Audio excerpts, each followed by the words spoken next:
Bueno, estimado público, buenas tardes. Estamos aquí en Radio Fénix 1330 del Dial en una nueva edición del programa Ventana Abierta. Exacto.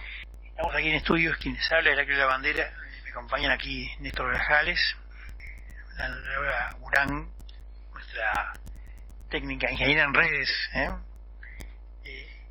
Alex Martín, y bueno, vamos a empezar a hablar de algunos temas que son relevantes y noticias en esta semana. Viste que diciembre es un tiempo donde prácticamente no hay información, si no hablas de la Navidad, sí, o de cuánto salen los arbolitos de los pesebres. Sí, es un torbellino de diciembre, además, ¿no? La información además está muy marcada por sale el asado de despedida. Claro. La lógica que está todo el mundo se habla más de la agenda que de otra cosa. Totalmente. Pero quizás por eso hay un tema que a mi juicio no meritaba tanto revuelo, y sin embargo se ha instalado políticamente como la cuestión del agua. Así hay por eso un poco la información que valía la pena rescatar en este programa era la politización del agua que uno advierte con todo este debate que se ha dado con el tema de Arasatí, sí. Casupá, sí, no, en fin, ese es el tema. Así que bueno, hoy el informe va a estar centrado básicamente al hablar en esta primera media hora de los temas de este proyecto que implica hacer una nueva toma de agua para el sistema de alimentación de OCE en el Río de la Plata, o hacerlo en el río Santa Lucía, como siempre, con una nueva represa, un nuevo represamiento que sería el Casupá.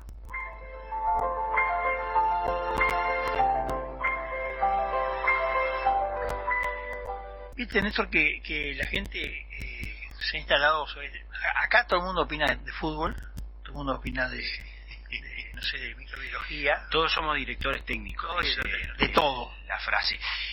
Te digo una cosa, te apunto una cosa. En este país todo toma un cariz político, especialmente político partidario. Todo se politiza. Y bueno, el agua, que es un tema muy importante, no iba a ser la excepción, ¿no? También se empezó a politizar, como decías al principio del programa. Yo te anotaría algo. Yo creo que en realidad no es que todo se politice, sino que lo que sale en los medios es lo que se politiza, porque hay una tendencia, hay un atavismo en el periodismo, básicamente de todos los medios, ¿no? Esto es un tema que abarca tanto a los diarios como a las radios como a las televisoras. Hay un atavismo que es, si está politizado, hablamos de este tema. Yo recuerdo que durante años se habló de un debate que no viene a cuento hoy, pero sí viene a cuento de lo que vos decías recién, el tema del aborto, por ejemplo.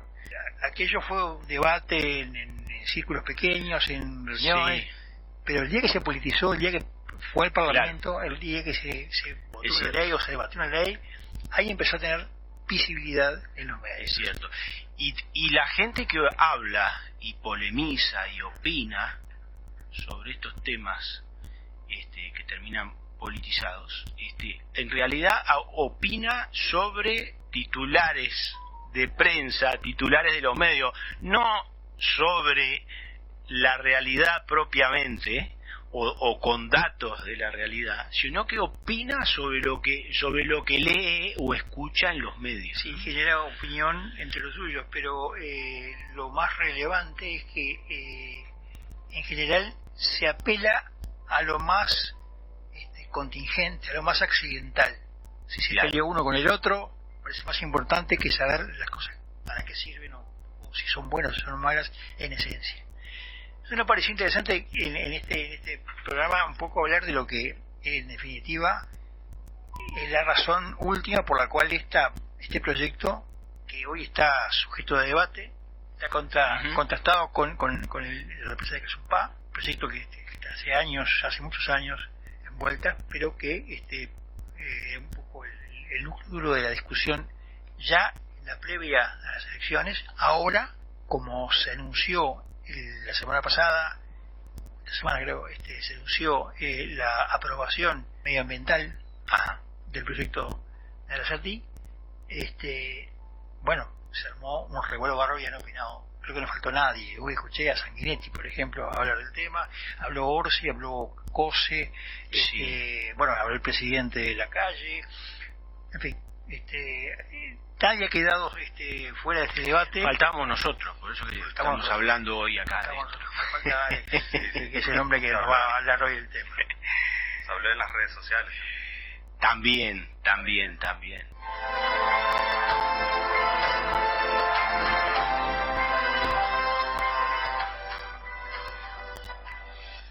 ¿Qué es básicamente lo que se discute?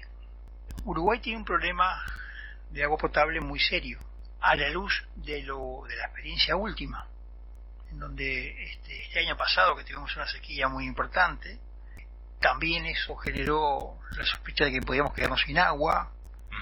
Se secaron embalses tradicionales, como por ejemplo en el Ruta 5, quedó vacío, seco. La gente iba y se sacaba fotos. Sí, exactamente.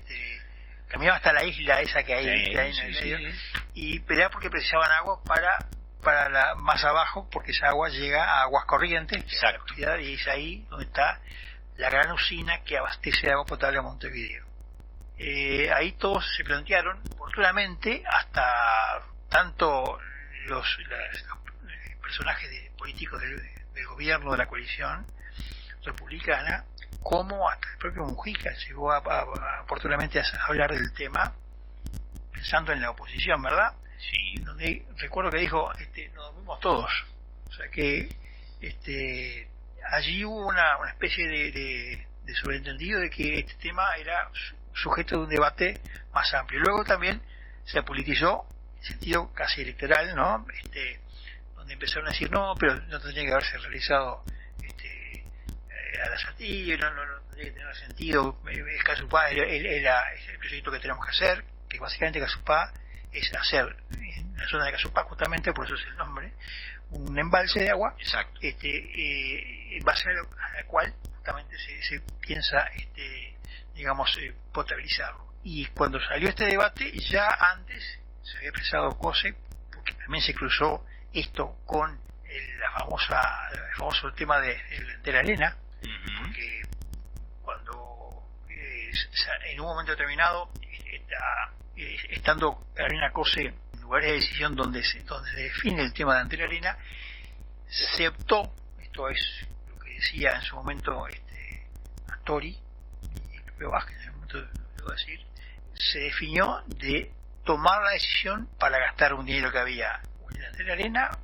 o en Casupá, en la empresa Casupá, y se optó por ir Ante la Arena, lo cual generó un debate, un tironeo ya hace tiempo. O sea, lo pongo esto como antecedente de este debate de ahora, que hace bastante ruido, sobre todo ruido porque en diciembre no hay noticias.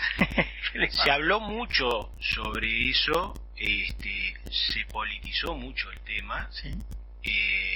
Todos recordamos a la señora Cose haciendo alguna especie de conferencia de prensa prácticamente en un llanto, sí, hablando sobre las consecuencias del agua salada, pero la realidad, datos concretos de cuando del planteo inicial de este tema es lo que vos estabas diciendo ahora, amigo. Hubo una decisión del gobierno anterior que tenía una cruz de caminos ahí, ¿no? Tenía que optar o por el Ante la Arena o por solucionar el tema del agua. Optó por el Ante la Arena. Eso es un dato crudo de la realidad, ¿no? Sí. No es una opinión eso. Lo cual además puso en tela de juicio, la opinión libre o no de la ingeniera Cose. Pero, ¿qué pasa? Este tema ahora vuelve por sus fueros, porque nuevamente se ha generado el debate a raíz precisamente de la posición el anuncio que hizo el Ministerio de Medio Ambiente, dando noticia de que se le había dado la aprobación ambiental. Exacto. Lo cual parece que generó cierta sorpresa en el gobierno electo, en el equipo del gobierno electo. Se le preguntó a Yamandu Orsi, al presidente electo Yamandu Orsi, pues el tema dijo, bueno, nosotros tenemos un informe negativo sobre el tema de Arasatí, pero se va a cumplir todo lo que tengamos que hacer, que cumplir, que lo que deje este gobierno. A su vez el presidente de la República, en un acto que se hizo en el interior, también habló del asunto y explicó, dice, bueno, nosotros gobernamos hasta el 1 de marzo, este tema venía, no vamos a frenar la situación. Entonces, en este escenario se ha dado el tema de discutir por sí, por no, a la uruguaya, ¿no? Típica, y además para como corolario de la elección del 24, bueno, ya estamos discutiendo así, en forma generosa, ¿no? Pero lo importante es un poco analizar exactamente por qué cada cosa está planteada sobre la mesa y, digamos, dejando por lo menos la decisión, avisorando la decisión que se puede tomar, que puede venir, ¿no? Porque ya hay algunos indicios en ese sentido de que puede suceder. Pero lo interesante del caso es evaluar, es un tema que nos agota hoy, naturalmente, qué y cuándo y cómo hay que tomar decisiones sobre este punto. La tanda, por favor.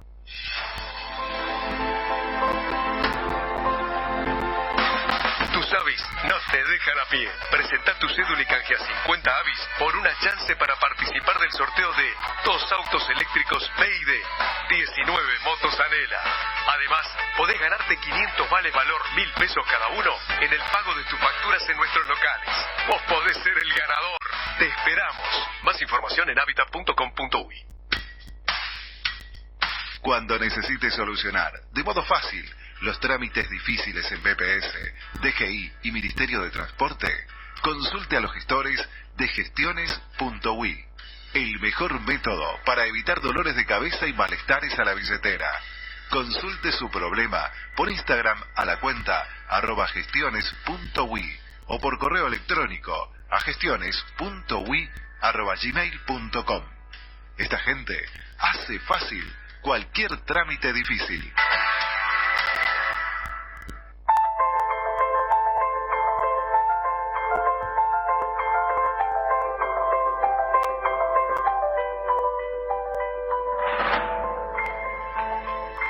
Bueno, y volvemos al programa y vamos a ir ya lleno a hablar de los temas.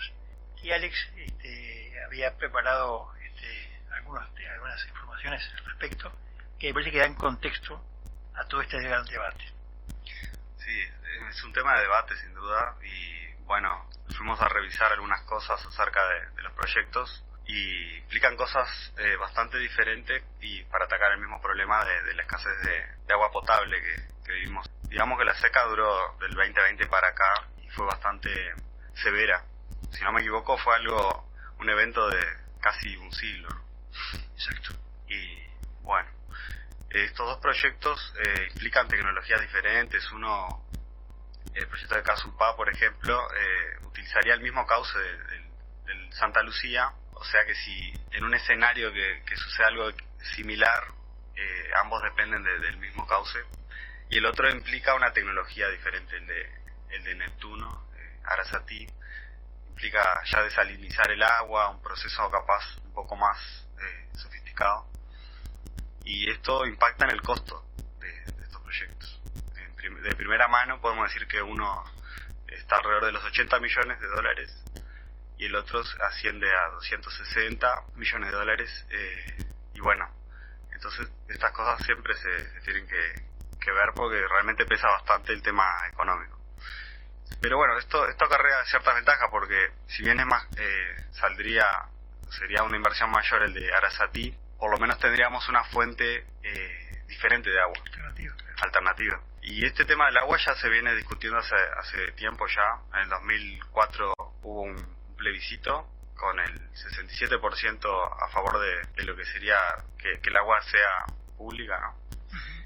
Y bueno, pero igual surgieron en el medio temas de riego, que se aprobaban proyectos de riego que capaz que fueron más por el lado económico. Y desde el 2018 también habían estudios del UDELAR que apuntaban a que estas cosas podrían pasar. Este evento climático podría venir a darse, entonces habría que que prepararse, ¿no? Para esta situación. Sí, un lugar común de la gente, que no, la gente común y silvestre que opina sobre este tema, yo recuerdo cuando la sequía, por ejemplo, que decían, sí, por ejemplo, los productores agropecuarios tienen problemas porque invierten. El problema está que los ríos se llenan con agua que llueve, o cada vez tienen pozos urgentes también por los ríos subterráneos que están por debajo del Uruguay, digamos, ¿no? Entre esas dos variables, más que nada la lluvia, pero también lo que importa, es que se llenan los cursos de agua. Si hay seca, en general lo que no es lluvia. Claro, por lo tanto, todo el curso del río, desde el principio hasta el fin, y ahí pues lo decimos esto porque en el caso del proyecto de Casupá, básicamente se trata de hacer un embalse sobre el Santa Lucía, que es el río que alimenta a Montevideo básicamente, y a la zona sur del país, pero sobre todo a Montevideo, ¿no? Y el problema es que justamente que se veía en el interior que eso, por ejemplo, uno observaba que en los establecimientos de afuera, que donde había seca, los pozos urgentes, los pozos que tienen, digamos, los tambos, las estancias para alimentar a los animales, por ejemplo, estaban secos. Claro. Porque en realidad la seca afecta arriba y abajo, vamos a decir, ¿no? Entonces, claro, decían, bueno, pero entonces si centramos toda la mirada en el Santa Lucía, vamos a tener un problema. Y eso te diría que sería el primer gran sujeto, lo que vos bien decías, Alex. Heraclio, es importante eso que vos estabas diciendo ahora. Se habló mucho de la falta de previsión de ciertos en ciertos ámbitos de los sectores productivos. A ver, es cierto, hay de todo en todos lados. Indudablemente que debe haber habido muchos productores que sufrieron más de la cuenta, sufrieron más todavía esta sequía histórica por una falta de previsión. Pero hay una cosa que es clara, o sea, esto es clarito como el agua, valga la redundancia. Cuando no hay precipitación, cuando llueve, no hay agua. Punto. Y no hay agua en los cauces de los ríos que corren y tampoco en las napas subterráneas que terminan secándose. O sea que el tema de la previsión sí está bien, pero bueno, es un poco relativo eso también, ¿no? En sequías históricas, inéditas en 80, 100 años como la que tuvimos ahora, esas cosas superan todas las previsiones, ¿no? Y respecto de las alternativas que planteaba Alexander entre los dos proyectos, hay ahí un planteo claramente, es el viejo problema económico, ¿no? Sí. ¿En qué sentido lo digo? Hay un proyecto que es más caro, que tiene una inversión inicial mucho más cara, porque desalinizar el agua es más caro, que amontonarla, digámoslo así en términos no muy académicos, pero está claro que esa mayor inversión garantiza en el futuro, en el mediano plazo, una mayor disponibilidad del agua, ¿no? Y para terminar, Heraclio, una cosa importante con respecto al tema de los pozos urgentes. Ojo, porque si bien en el momento se hicieron muchos pozos y muchas perforaciones, ojo, porque estamos hablando, el principal problema es el del agua potable. Tengan presente, salió en todos los medios, recuerdan cuando la ingeniera Cose estaba súper contenta porque habían encontrado un pozo en una perforación acá. Bueno, el pozo lo que menos tenía era agua potable, ¿no? Uh-huh. Entonces, ojo, porque el problema es bastante más complicado de lo que parece ser a simple vista. Vos sabés que no es hago un pozo y blum, empieza a salir agua potable. Más que nada es una fuente que sea funcional a una alimentación de la usina de potabilización, que sea funcional a ese flujo necesario para la demanda de la población. Y un detalle interesante, vos sabés que a partir de esto empecé a recorrer estamentos técnicos, a consultar ingenieros, a consultar gente que estaba en ese tema. Ajá. Y traté de llegar a los niveles técnicos de OCE, y llegamos esto que vamos a comentar, vamos a decirlo, lo dio fue información que facilitaron técnicos de OSIP, que no quieren aparecer porque no la idea, pero nosotros lo que queríamos más que nada era alfabetizarnos sobre el asunto, ¿no? Entonces, una de las personas que me atendió, que me explicó con detalle este debate, este nudo gordiano, dijo, en realidad el problema no es tanto la sequía, sino las inundaciones. Ajá. Entonces, ¿cómo es eso? Cambiaba totalmente el tema. Entonces me dijo, en las últimas inundaciones, hace 6 meses más o menos, que tuvimos grandes caudales de agua y fenómenos que llegaron a tapar, por ejemplo, lugares que nunca llegaban en zonas del cauce periféricas al cauce de Santa Lucía. Dice, nosotros estuvimos a 2 horas, en esta frase, estuvimos a 2 horas de dejar sin agua Montevideo. Y si se hubiera arreglado, hubiera sido después de 15 días de no tener agua en Montevideo. Por las inundaciones. Claro, porque dice, estuvimos a 2 horas de que el agua, el espejo de agua de la inundación, llegara a invadir la usina de aguas corrientes. Y eso hubiese implicado, me explicaban allí estos ingenieros, hubiese implicado limpieza de filtros, limpieza de un montón de maquinaria para hacer que la usina potabilizadora volviera a ser realmente potabilizadora. Sí, claro, exactamente, que pudiera ser eficiente en cuanto al objetivo final de esto. Por eso es importante no perder la perspectiva en este tema y tener claro que el problema acá es el agua potable. Sí, no, ¿no? Te diría, porque ahí agua tendríamos. Sí, pero es que en realidad el tema es abastecimiento de agua. Claro. Porque el problema es justamente está en eso.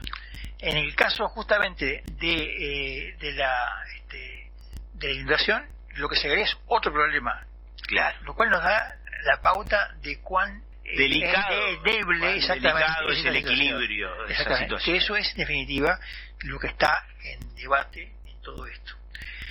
Nosotros ahora tenemos que ir a la tanda, pero antes de eso quiero decir algo porque es importante.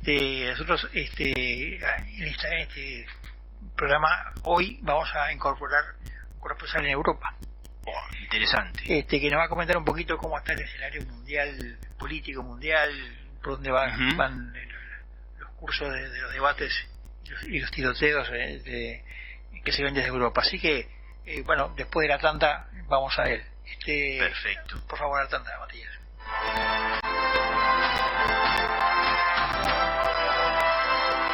CX40, Radio Fénix, 1330 AM, Montevideo, Uruguay.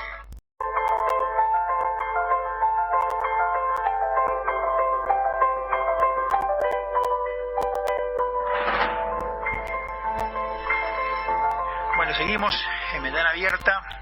Hoy tenemos el gusto de recibir a nuestro corresponsal en Europa, que inicia la andadura con este programa. Y él nos va a contar, Julio Martino, que tiene, digamos, toda esta visión, esta perspectiva. Es un uruguayo que está hace muchos años viviendo en el viejo continente. Y de esa perspectiva nos va a plantear, digamos, cómo son los tiroteos que hoy se enfrenta el mundo. Estuvimos picoteando algunas cositas sobre qué se podía plantear esta semana, así que bienvenido Julio, estás por ahí, adelante. Buenas tardes, Gerard. Un gusto, un saludo a todo el equipo, un saludo a los oyentes. Es un placer estar contigo y compartir con mis queridos compatriotas. Muchas gracias, Julio. Bienvenido, Julio. Bienvenido. Gracias. Bueno, muy bien. Dale, Julio.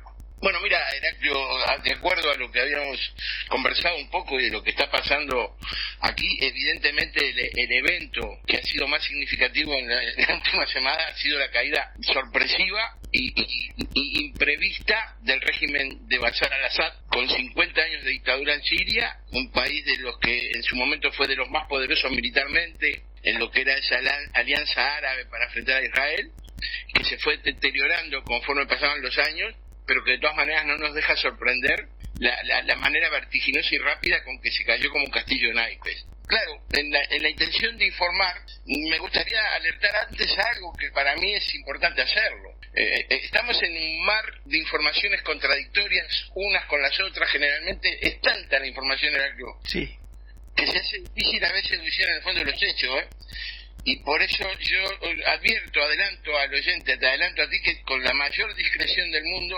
trataré de centrar los hechos en cada paso, sobre todo en las preguntas evidentes que la prensa internacional evita hacerse, que no se hacen. Y fíjate que con el tema de Siria a mí se me ocurren unas preguntas que son evidentes e inmediatas, que no sé si tú compartirás la curiosidad que nos provoca encontrar respuesta a estas preguntas. Primero que nada, ¿cómo una fuerza minoritaria en Siria que no tiene protagonismo sobre las demás, es una más esta Organización para la Liberación del Levante, que acaba de derribar al régimen, que hace 11 días llevaba 4 años de alto al fuego con el régimen sirio, Heraclio? Esa fuerza hacía 4 años que estaba en paz con el régimen sirio, y hace 11 años se montaron en los jets, en los vehículos blindados que tenían, y rumbearon hacia Damasco, y en 11 días tomaron Damasco. Es inevitable hacerse la primera pregunta: ¿cómo y por qué pasó esto? ¿Cómo y por qué este grupo de yihadistas actuó de esta manera sorpresivamente y logró el éxito que logró?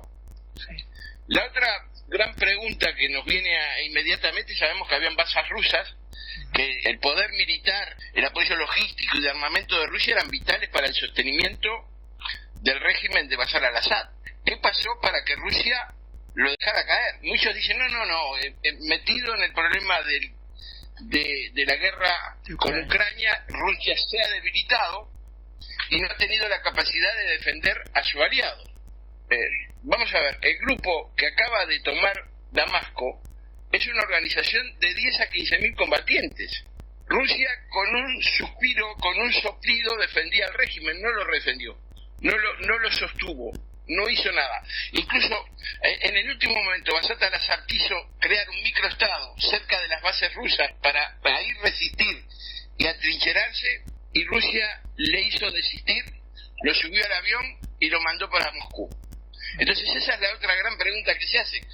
Dicen, no, se ha pactado esta caída, se ha pactado entre Estados Unidos, entre Rusia, esto fue premeditado. Pero yo me pregunto, ¿qué interés era que puede tener Rusia en perder el protagonismo en el Medio Oriente? Claro.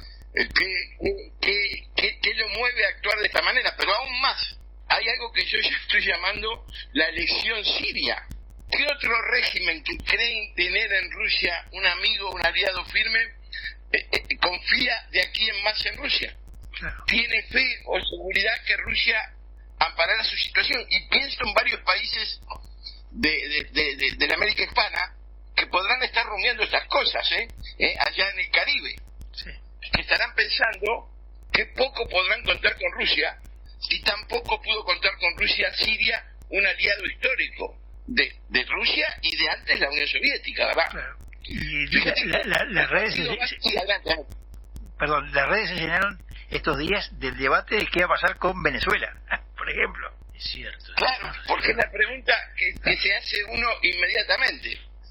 Porque vamos a ver, si una organización tan pequeña pudo protagonizar un evento militar de tal envergadura, no contra un ejército menor, que por más deteriorado que esté, el ejército sirio llegó a ser uno de los más poderosos de la región, todavía estaba muy pertrechado, con armamento pesado, superior al que usaron los que lo atacaron. Y sin embargo lo que pasó es que dejaron los vehículos en el terreno y salieron, dieron las patas y se fueron. Y Bashar al-Assad disolvió el ejército. Dijo, disuelvo el ejército y me voy. Se acabó la historia. Entonces, fíjate, yo te quiero leer una nota que firma Alexander Dugin, inmediatamente que pasó lo de Siria.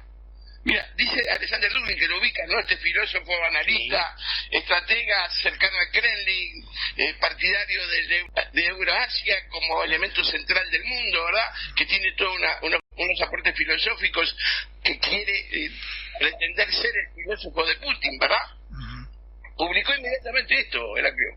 Dice, Siria es una trampa para Erdogan, el presidente turco, ¿verdad? Sí. Y ha cometido un error estratégico. Ha traicionado a Rusia, ha traicionado a Irán, está condenado. Ahora que ha comenzado el fin de la Turquía de Kemal, que los hemos apoyado hasta ahora y ahora os arrepentiréis. Lo cual pone sobre el terreno otra de las cosas esenciales de lo que pasó acá. Este grupo, sin la ayuda decisiva de Turquía, no hubiera podido hacer lo que hizo. todo el soporte logístico y organizativo y de material y de armamento que recibió este grupo, lo recibió Turquía, con el cual limitaba y limita el territorio que dominaba, que controlaba, ¿verdad? Entonces, Turquía quiere relevar a Irán en la zona. Y no se le ocurre mejor cosa que erradicar a Irán de la zona.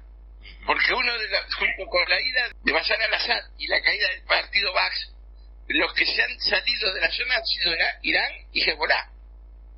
Entonces, Turquía ocupa el lugar, pero acá yo observo un resentimiento ruso contra Erdogan. Fíjate que Erdogan, miembro de la OTAN, lo primero que hace es impulsar a que estos grupos ataquen directamente al norte kurdo.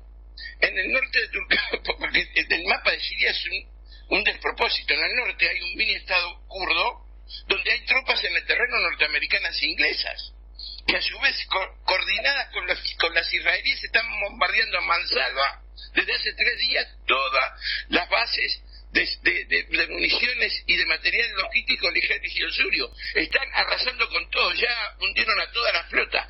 Israel está a 40 kilómetros de Damasco, cruzó la frontera, ¿verdad? El panorama es explosivo, pero Biden dice es una gran oportunidad para que se democratice Siria. Entonces otra pregunta, ya que estamos en el terreno, ¿estamos ante una explosión de la primavera árabe o estamos en la previa de un nuevo invierno islamista? Porque todos estos señores que acaban de derrocar a Bashar al-Assad son yihadistas, son fundamentalistas islámicos. Por más que este señor Golani pretenda ser un pacifista, un buen hombre, que se entrevista con la prensa, dice no tienen que temer de mí, nosotros venimos a democratizar, a respetar a todo el mundo, es muy difícil creer que se haya producido una conversión de este tipo, al punto que Donald Trump dice yo no le creo, se mantendrá como terrorista, se mantendrá su organización como terrorista y estaremos atentos a lo que hacen. Lo cual establece una serie de situaciones contradictorias en el terreno sirio que para Europa, mirando hacia la zona, la descolocan, porque si algo te puedo decir de las cancillerías europeas, Heraclio, es que no tienen la más mínima idea de lo que pasó en Siria, cómo pasó y qué pasará de aquí en más, pero la más mínima. Entonces, acá hay una actitud de recelo de parte de Donald Trump.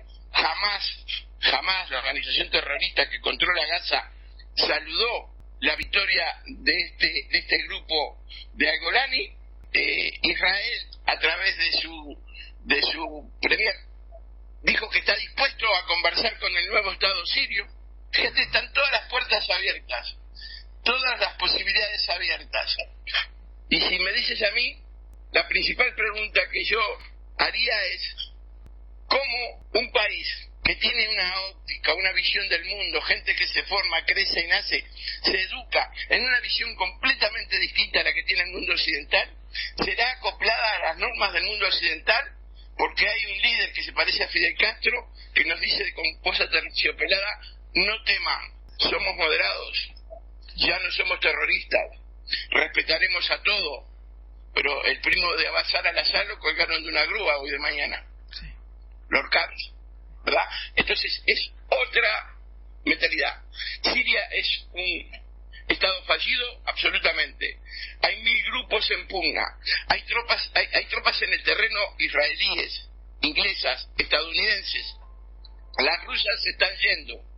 Irán ha sido sacado, Hezbollah ha sido sacado. Sin duda tiene razón Netanyahu. La acción militar de Israel contra Hezbollah favoreció la acción que acaba de realizarse contra Siria, porque Hezbollah no ha podido mover un dedo para ayudar a Bashar al-Assad. Entonces, lo que tenemos ahí es un nuevo volcán. Ya sabemos lo que pasó en Libia. Yo no tengo la más mínima esperanza en que se pueda establecer un régimen democrático en Siria al estilo que creemos que debe ser un régimen democrático en Occidente. No está en la concepción de ellos, no está en el criterio de ellos. Y lo que yo temo, ojalá me equivoque, que este es el inicio de una lucha fratricida sin final, porque los kurdos, lo primero que pasó es que han sido atacados. Y los grupos yihadistas del Daesh que perviven en islas dentro de todo el territorio sirio, están en guerra contra todos. Están en guerras contra todos. Y Israel desconfía y mete a su ejército dentro de Siria. Entonces, el panorama es terrible. Pero lo que a nosotros nos puede interesar en la región nuestra, lo de Siria es la enseñanza de lo que pasó en Siria. Y la enseñanza de lo que pasó en Siria es que Rusia no va a arriesgarse a defender en extremo a nadie que lo complique, evidentemente, porque Rusia entendió inexplicablemente, para mi modo de ver, pero razones tuvo para dejar caer a Bashar al-Assad. Le resultaba costoso, no tenía capacidad, el conflicto renunció graciosamente a su influencia dentro del Medio Oriente. Entonces, me imagino que en La Habana, en la sede del Partido Comunista Cubano, están analizando una cosa que es muy interesante. El partido Baas fue decretada su disolución y en 5 minutos desapareció el partido Baas en Siria. Si tú te acuerdas, cuando Yeltsin disolvió el Partido Comunista de la Unión Soviética, en horas desapareció el Partido Comunista de la Unión Soviética. Dejó de existir, quizás ahora lo hayan reorganizado, exista de vuelta, pero aquel Partido Comunista bolchevique en ese instante fue sálvese quien pueda, desapareció.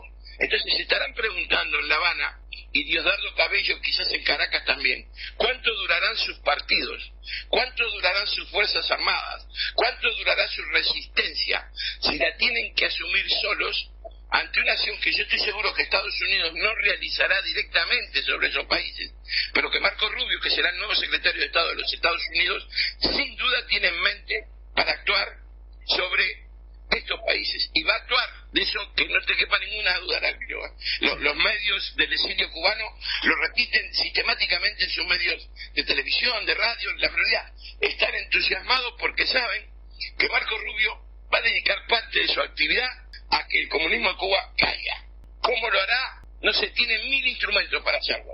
Lo presumía antes de Siria, pero ya tiene la certeza hoy que una dictadura que parece indestructible se puede caer como polvo, como castillo de naipe, si uno toca la carta adecuada. No va a venir ayuda de afuera ninguna. La única ayuda que recibirán estos países será la cháchara destemplada de los grupos progresistas que popularán clamando al universo su apoyo ideológico y espiritual a Cuba, pero ninguno va a ir a poner el pecho allá para defenderla.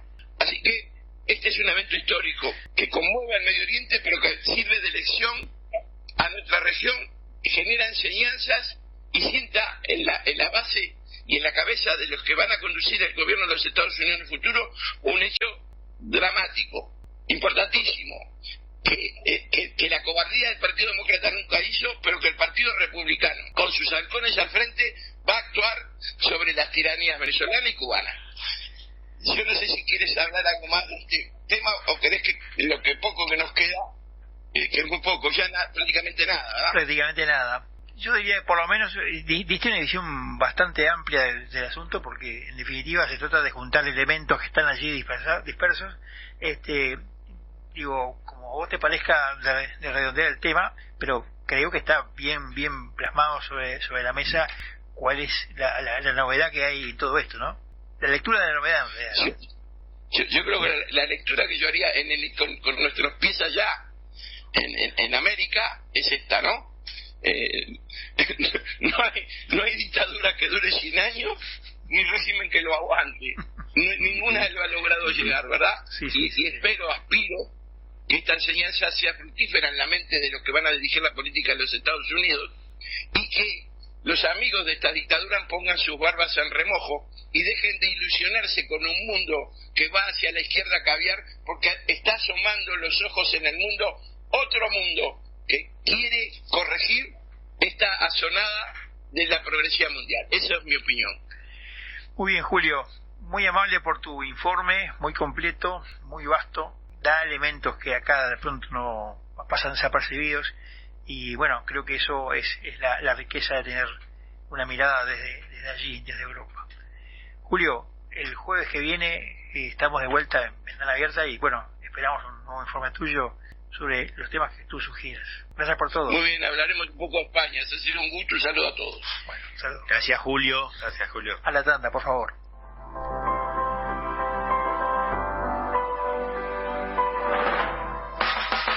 Avis no te dejan a pie. Presenta tu cédula y canjea 50 Avis por una chance para participar del sorteo de 2 autos eléctricos BYD, 19 motos Anela. Además, podés ganarte 500 vales valor 1.000 pesos cada uno en el pago de tus facturas en nuestros locales. Vos podés ser el ganador. Te esperamos. Más información en habitat.com.uy.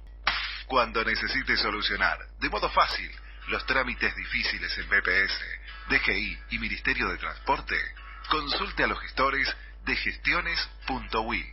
El mejor método para evitar dolores de cabeza y malestares a la billetera. Consulte su problema por Instagram a la cuenta @gestiones.ui o por correo electrónico a gestiones.ui@gmail.com. Esta gente hace fácil cualquier trámite difícil.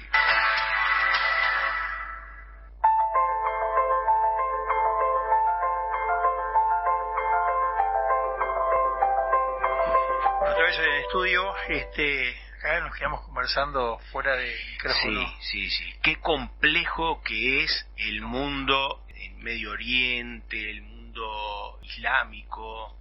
Es de una complejidad brutal. Nosotros nos cuesta entender, es un desafío para Julio desasnarnos en ese tema, Y aparte contarlo en 15 minutos, ¿no? Y contarlo en 15 minutos. Hay que seguir hablando sobre ese tema, Heraclio. Déjame pasar un chivo, que si no después Pablo, que está en la producción atrás de bambalina, nos rezonga. Y esto es bueno para que la gente que nos está viendo ahora por Instagram también, y los oyentes que tenemos a través del aire en Fénix, se comuniquen con nosotros a través de la línea de WhatsApp de Ventana Abierta 099-308-298 099-308-298. Ahí pueden dar sus opiniones, ahí pueden hacer sugerencias de temas para tratar, críticas, lo que se les ocurra sobre el tema del agua, sobre el tema que estaba hablando nuestro corresponsal. Ahora recibimos sus opiniones en la línea de Ventana Abierta. Bueno, perfecto. Chivo pasado, Pablo, tranquilo. Sí, Heraclio, los dictadores de Cuba y de Venezuela deben de tener las bardas en remojo puestas ahora, he ¿no? observado justamente la exuberante actuación que ha tenido Maduro en estas horas, estos días últimos. Incluso creo que por allí decían que en un acto se puso a llorar por la caída del régimen sirio. No sé si era metafórico o real, eso no lo vi porque vi el titular nomás, pero lo que sí es cierto es que hay preocupación justamente por eso, porque se supone que el sostén que tenía, el respaldo que tenía Venezuela en Rusia, por ejemplo, no va a estar si hay algún tipo de intervención, algún tipo de alzamiento, en fin, algo que haga caer el régimen venezolano. Lo cierto es que hay inquietud allí, hay alegría en el cuadro, digamos, de venezolanos opositores. En las diásporas cubanas. Y también digo otra cosa, creo que hubo una frase que dejó Trump en algún momento, en algún lugar, dijo, hablando del tema de Siria, dice, es un lugar que no nos interesa, algo así dijo, ¿no? Pero la frase la rescato por lo siguiente: queda claro de que la salida de Rusia que se dio es un lugar que no tiene una contraparte, y es que Estados Unidos no va a intervenir. Creo que hay un compromiso tácito, no sé, infiero por esa frase que debe haber algo conversado, porque lo que decía Julio está bien, se retiraron. Sí. Llama la atención, porque unas 10 días antes nadie decía que iba a pasar lo que pasó. Poderosamente la atención. Déjame dar una reflexión personal, Heraclio, porque no puedo con mi genio, y no me quiero quedar sin decirlo. No hay dictadura que dure 100 años, decía Julio, ¿no? Es cierto, pero qué importante que es evitar dictaduras. Qué importante que es evitar dictaduras de ese estilo, porque si bien hay salidas, las salidas, como en este caso, no sabemos si el remedio será mejor que la no es enfermedad. igual o peor que la enfermedad, ¿sí? Entonces, la importancia, la relevancia, la trascendencia de mantener la libertad y la democracia. Hay que luchar a rajatabla por mantener eso en nuestro país, y bueno, es extensivo, a cada cual en su casa, ¿no? Pero qué importante que es evitar dictaduras, ¿no? Mira, vos sabés que hay una frase que hace 12 años la escuché y así me la conservo en mi memoria, que la dijo Ronald Reagan, el presidente Ronald Reagan. Dijo: siempre estamos a 10 minutos de perder la libertad. Sí. Entonces vos sabés que creo que eso viene a cuento de lo que vos dijiste, ¿no? Es decir, la atención justamente en la visión republicana, republicana en el sentido de república, claro, no del partido republicano, sí. Digo porque existía a un presidente republicano, sino la perspectiva histórica de ver que la tiranía es un problema que puede ser una afección, una patología política en cualquier país, en cualquier lugar, en cualquier tiempo. Totalmente. Si no se tienen las previsiones del caso. Y es difícil salir. Y las salidas suelen ser traumáticas, suelen ser destructivas. Sí. O alguien tiene dudas que la salida de los regímenes venezolano o cubano van a ser sin perjuicios, sin problemas, sin daño. Lamentablemente no. Entonces la manera de evitar eso es evitar caer en ese tipo de regímenes totalitarios. También te digo una cosa, ¿no? Yo recuerdo cómo cayó la Unión Soviética, cómo cayó el Partido Comunista, que fue una cosa que, bueno, parte del mundo se asombró. La historia tiene vueltas, y si el régimen está destruido en su vertebración fundamental, que creo que es lo que se está buscando allí, por parte de la oposición, ¿no? Yo escucho cada tanto a Corina Machado hablar, he escuchado a Edmundo González, el presidente electo de la oposición, y hablan de una certidumbre que van a asumir la presidencia, y entonces claro, allí hay toda un juego de presiones, una pulseada de presiones. Escucho a Maduro muy nervioso, no sé si están retocadas las fotos, pero vi unas fotos de las ojeras impresionantes de Maduro, y capaz que está durmiendo poco, y seguramente que sí, porque en realidad lo que está aquí arriba de la mesa es el nerviosismo del régimen. Claro. Que además se focaliza en él. O sea, no es ni siquiera, no, es decir, se focalizan en 4 o 5 personajes que son los que seguramente paguen mayor costo en la caída. Totalmente. Alex, no te quedes con ganas de decir algo. No, mirá que acá si no metes el bocadillo con Heraclio y conmigo es bravo. Pero seguramente hay muchas presiones ahora para lo de Venezuela. Está el caso se habla de Fresh Prince en X, o se habla justamente de la entrada de Trump ahora el 20 de enero, ¿no? Creo que es por esa fecha. Entonces realmente se le viene la noche y sí, mucho se dice que estos regímenes dictatoriales muchas veces no se sale con la democracia.